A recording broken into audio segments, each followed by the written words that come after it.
बिस्मिल्लाहिर्रहमानिर्रहीम अस्सलामुअलैकुम। तो आज की इस वीडियो में हम देखेंगे कि एक टेबल है, उसके ऊपर एक ब्लॉक पड़ा हुआ है और एक ब्लॉक उससे नीचे लटक रहा है। तो इनकी मोशन को डिस्कस करेंगे, ठीक है। Horizontal motion of to bodies के, दो बॉडीज़ की जो हॉरिजॉन्टल मोशन है उसको डिस्कस करेंगे। इससे पहले वाली जो वीडियो थी उसके अंदर हमने डिस्कस ये किया था कि अगर कोई पुली और पुली के साइडों पे कोई चीज़ें लटक रही हो तो उनकी मोशन को डिस्कस किया था। अगर आपने वो वीडियो नहीं देखी तो उसका लिंक मैं दे दूंगा डिस्क्रिप्शन में, तो वो देख लीजिएगा, वो भी इम्पोर्टेंट है काफ़ी ज़्यादा। तो हम इस वीडियो में भी क्या करेंगे, हम टेंशन फाइंड करेंगे और एक्सेलरेशन फाइंड करेंगे, ठीक है। इन ब्लॉक्स का एक्सेलरेशन और इस रस्सी के अंदर जो टेंशन पैदा होगी वो फाइंड करेंगे। साथ ही साथ आपको ये भी बता दिया जाएगा कि पेपर में कैसे क्वेश्चन पूछे जाते हैं, आपने उन क्वेश्चन की हाइडिंग्स और उसको लिखना कैसे है वो भी आप जैसे मैं लिखूंगा वैसे देखना, तो आपकी प्रेजेंटेशन ठीक हो जाएगी। बाकी रही बात प्लेलिस्ट की, तो इस चैप्टर की, चैप्टर नंबर 3 की जो प्लेलिस्ट है इसका लिंक डिस्क्रिप्शन में मौजूद है। अगर आप अपने हर चैप्टर की न्यूमेरिकल्स की और मैथ की प्लेलिस्ट हासिल करना चाहते हैं तो वीडियो के लास्ट पर मैं आपको बताऊंगा कि वो प्लेलिस्ट आपको कैसे मिलेंगी, ठीक है। तो अभी स्टार्ट करते हैं अपने टॉपिक को। जी, तो टॉपिक है हमारा tension and acceleration in a string. String के अंदर हमने टेंशन और एक्सेलरेशन फाइंड करना है, लेकिन किसके लिए, जिसमें एक ब्लॉक टेबल के ऊपर है और एक नीचे लटक रहा है, ठीक है। Motion of two bodies attach to the end of a string that pass over a frictionless pulley such that one body moves vertically and other body move on smooth horizontal surface, ठीक है। कि एक मेरी vertical move कर रही है और एक हॉरिजॉन्टल, ये जो है ये वर्टिकल मूव कर रहा है और ये हॉरिजॉन्टल मूव कर रहा है। तो इसके लिए हम टेंशन और एक्सेलरेशन फाइंड करेंगे। तो पहले कुछ डायग्राम को अच्छे से देख लेते हैं हम। आप जैसा कि देख रहे हो कि दो ब्लॉक है मेरे पास, तो मैं इनको नाम दे देता हूँ। इस वाले ब्लॉक को मैं कह देता हूँ ये मेरा ब्लॉक बी है और ये मेरा ब्लॉक ए है, ठीक है। अब हर एक के ब्लॉक का जो वज़न है वो नीचे की तरफ ही होता है, तो इस ब्लॉक का जो वज़न है वो भी नीचे की तरफ होगा। इसके वज़न को मैं W1 कह देता हूँ और वज़न किसके बराबर होता है, mg के बराबर होता है, m1g, ठीक है। इसका मैस, उसके मैस को m1 कहता है, तो क्या हो गया, m1g हो गया। इसी तरह ब्लॉक बी का भी वज़न नीचे की तरफ होगा, W2, और उसे हम कह देते हैं वो है m2g, ठीक हो गया। अब वज़न नीचे की जानिब है, इसका वज़न भी नीचे की जानिब है, दोनों एक दूसरे के साथ अटैच भी हैं। तो होगा ये कि इस रस्सी के अंदर क्या पैदा हो जाएगी, टेंशन पैदा हो जाएगी। तो यहाँ पर जो टेंशन पैदा होगी उसकी डायरेक्शन क्या होगी, ऊपर की तरफ, ठीक है। इसे मैं टेंशन टी कह देता हूँ। तो इस ये रस्सी यहाँ पर भी टाइट हो जाएगी, तो इसकी टेंशन की डायरेक्शन क्या होगी, इसकी तरफ होगी, ठीक है। ये वज़न, इसका वज़न ज़्यादा है ना ब्लॉक, तो ये नीचे की तरफ मूव कर रहा है, इसका वज़न कम है तो ये ब्लॉक आगे की तरफ मूव कर रहा है। ओके, तो ये हमारा डायग्राम का काम हो गया सारा। अब हम क्या करेंगे, हम बारी बारी हर ब्लॉक के ऊपर काम करेंगे। मैं पहले अपने ब्लॉक ए के लिए काम करूँगा, फिर ब्लॉक बी के लिए। तो काम क्या करूँगा, मैं ये चेक करूँगा कि ब्लॉक ए के ऊपर कौन कौन सी फोर्स अमल कर रही है। तो मैं नेट फोर्स फाइंड करूँगा जो ब्लॉक ए पे लग रही है। तो नेट फोर्स निकालने का तरीका बहुत आसान है।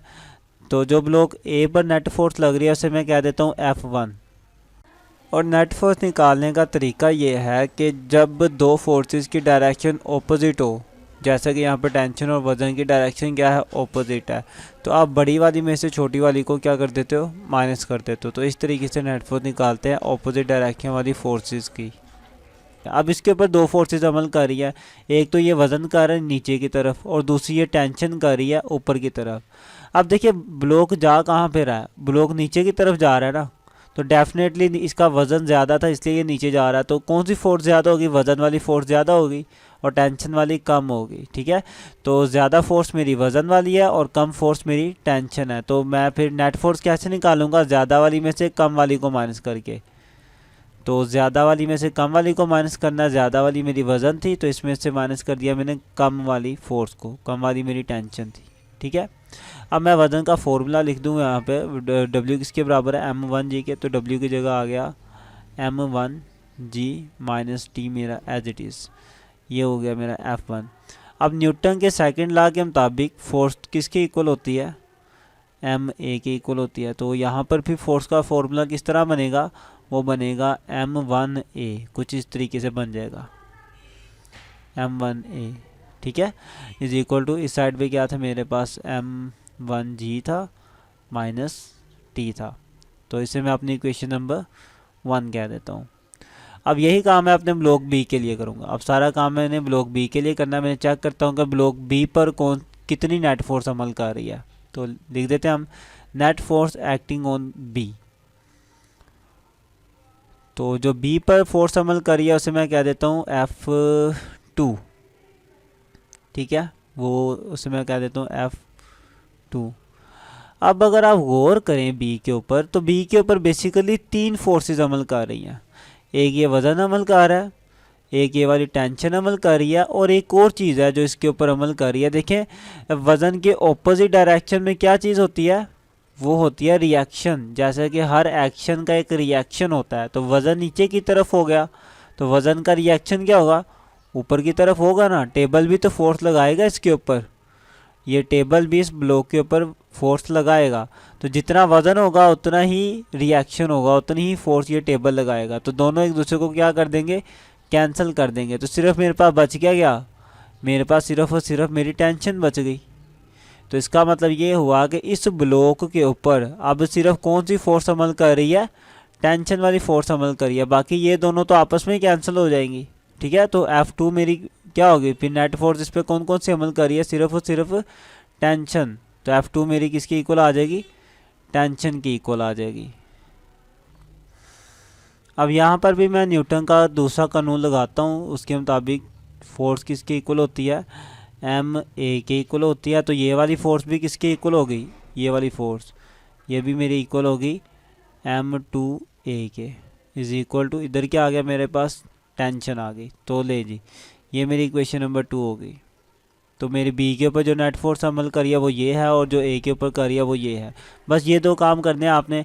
अब हमने क्या करना है, इस रस्सी के अंदर जो टेंशन है वो मालूम करनी है, और जितना इसके अंदर एक्सेलरेशन पैदा हो रहा है वो मालूम करना है। तो करते हैं बारी बारी। सबसे पहले हम मालूम कर लेते हैं अपना एक्सेलरेशन, ठीक है। सबसे पहले हम एक्सेलरेशन फाइंड करेंगे। तो एक्सेलरेशन फाइंड करने का बहुत ही आसान तरीका है। आपने करना यह है कि अपनी दोनों इक्वेशंस को जमा कर देना है। तो मैं लिखता हूँ इक्वेशन 1 प्लस कर देनी है उसके अंदर इक्वेशन 2। तो ये थी इक्वेशन 1, ये थी इक्वेशन 2, इनको प्लस कर देंगे आपस में। करने का तरीका यह है कि लेफ़्ट साइड में लेफ़्ट साइड जमा करनी है और राइट साइड में राइट साइड जमा करनी है। तो मैं अभी लिखता हूँ।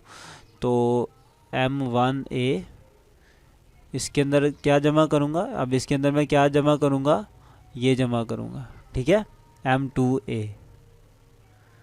M2A इज इक्वल टू, अब अपनी ये जो राइट साइड है इसके अंदर अब मैं क्या जमा करूँगा, अपनी ये वाली राइट साइड जमा करूँगा, ठीक है। तो M1G माइनस टी, इसके अंदर मैंने जमा कर दिया अपनी राइट साइड ये वाली टी। बस इतना सा काम था। अब बस आपने सिंपल मैथमेटिक्स जो आप पढ़ते हो, प्लस माइनस जो चीज़ें हो रही हैं वो कर दें। आप ब्रैकेट्स को ओपन कर दें इसकी, देखें M1A plus M2A is equal to, इधर भी ब्रैकेट्स ओपन करके लिख देते हैं। तो ये प्लस टी है माइनस टी है, ये दोनों क्या हो जाएंगे, कैंसिल हो जाएंगे। और इस साइड पे अगर आप देखें दोनों के अंदर एक्सेलरेशन मौजूद है, तो एक्सेलरेशन मैं ले लूँगा कॉमन, अंदर आ जाएगा मेरे पास M1 प्लस M2 रह जाएगा इज इक्वल टू, इस साइड पे रहेगा मेरा M1G। एक्सेलरेशन मुझे चाहिए तो ये सारी वैल्यू मल्टीप्लाई हो रही है, उधर जाके क्या होगी, डिवाइड होगी। तो एक्सेलरेशन इधर रहने दे, ये उधर ला के डिवाइड कर दे आप। तो M1G divided by M1 plus M2। अब ये जो G है ना, आप चाहे यहीं पे लिखा रहने दो या चाहे यहाँ पे करके लिख लो, कोई मसला नहीं, ठीक है। तो ये लें जी, ये मेरे पास क्या आ गया, मेरा एक्सेलरेशन आ गया। यही आपके एक्सेलरेशन मालूम करने का फॉर्मूला है, काफ़ी सिंपल था। तो एक चीज़ तो आ गई मेरे पास, एक्सेलरेशन। अब मुझे फाइंड करनी है अपनी टेंशन। ओके, तो टेंशन फाइंड करना बहुत आसान काम है। जैसा कि हमने इससे पहले वाली वीडियो में जब टेंशन फाइंड की थी, वो पुली वाले टॉपिक में जब 2 बॉडी लटक रही थी, तो उसमें हमने क्या किया था, टेंशन मालूम करते वक्त कि इक्वेशन 1 को डिवाइड किया था इक्वेशन 2 के साथ। इसमें भी आप ऐसे कर सकते हो कि आप इक्वेशन 1 और 2 को डिवाइड करो और आपके पास टेंशन आ जाएगी वही तरीके से, लेकिन वो थोड़ा लेंथी हो जाएगा। इसमें हम एक छोटे तरीके से भी टेंशन फाइंड कर सकते हैं। अगर आप गौर करें कि मेरे पास ये जो सेकंड इक्वेशन है इसमें क्या लिखा हुआ है कि टेंशन किसके इक्वल है, m2a के। m2 तो m2 ही होता है ना, उसका मैथ है। एक्सेलरेशन मैंने मालूम कर नहीं लिया, ये देखें। अब यही एक्सेलरेशन की वैल्यू को मैं यहाँ पे पुट कर देता हूँ तो मेरे पास क्या आ जाएगी, टेंशन आ जाएगी। तो मैं लिखता हूँ फ्रॉम इक्वेशन नंबर 2। तो पहले मैं इक्वेशन लिख लेता हूँ कि टेंशन किसके इक्वल है, m2a के इक्वल है, m2a। ठीक है, तो अब मैं पुट करता हूँ वैल्यू किसकी, a की। तो लिखता हूँ मैं put value of a, acceleration की वैल्यू को पुट करने से। तो tension is equal to m2a। Acceleration कितना था मेरे पास, ये था एक्सेलरेशन, एक जगह उसकी वैल्यू आ जाएगी m1 divided by m1 plus m2, फिर g आ गया मेरा एज इट इज, नहीं यहाँ पर आ जाएगा g। ठीक है, तो देखें ये वाला m2 मेरा एज इट इज, एक्सेलरेशन की जगह मैंने ये सारा एक्सेलरेशन की वैल्यू को पुट कर दिया। क्लियर है।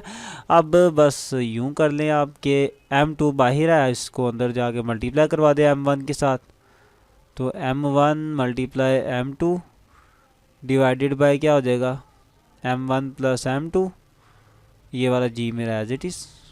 तो इस तरीके से मेरे पास मेरा टेंशन का भी फॉर्मूला आ गया। तो ये थोड़ा सिंपल हो गया था, छोटा सा। इससे पहले वाले केस में ज़रा मैं थोड़ा सोल्व करना पड़ा था ज़्यादा। उम्मीद करता हूँ कि आपको इसकी भी समझ आई होगी।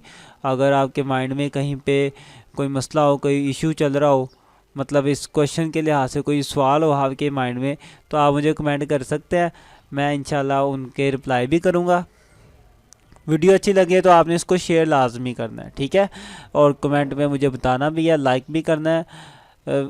बाकी अपनी जो प्लेलिस्ट है आपको कैसे मिलेंगी वो आप इस वीडियो में देख लें। और अपने सब्जेक्ट की प्लेलिस्ट हासिल करने के लिए सबसे पहले अगर सब्सक्राइब नहीं किया तो वो कर दें, साथ ही बेल आइकन को भी दबा दें और ये प्लेलिस्ट वाले ऑप्शन पे आएँ, इस पर क्लिक करेंगे तो थोड़ा सा स्लाइड करें। सबसे पहले आपको न्यूमेरिकल की प्लेलिस्टें मिलेंगी, उसके बाद 9th मैथ की सारी प्लेलिस्टें इंशाल्लाह इधर आएंगी, फिर 10th मैथ की सारी प्लेलिस्टें, 11th की और 12th मैथ की भी सारी प्लेलिस्टें इंशाल्लाह यहाँ आएंगी। उसके नीचे फिज़िक्स की प्लेलिस्ट है, पहले 9th क्लास की और उसके बाद 10th क्लास की फिज़िक्स की प्लेलिस्टें होंगी। मिलते हैं इंशाल्लाह नेक्स्ट वीडियो में, तब तक के लिए अल्लाह हाफिज़।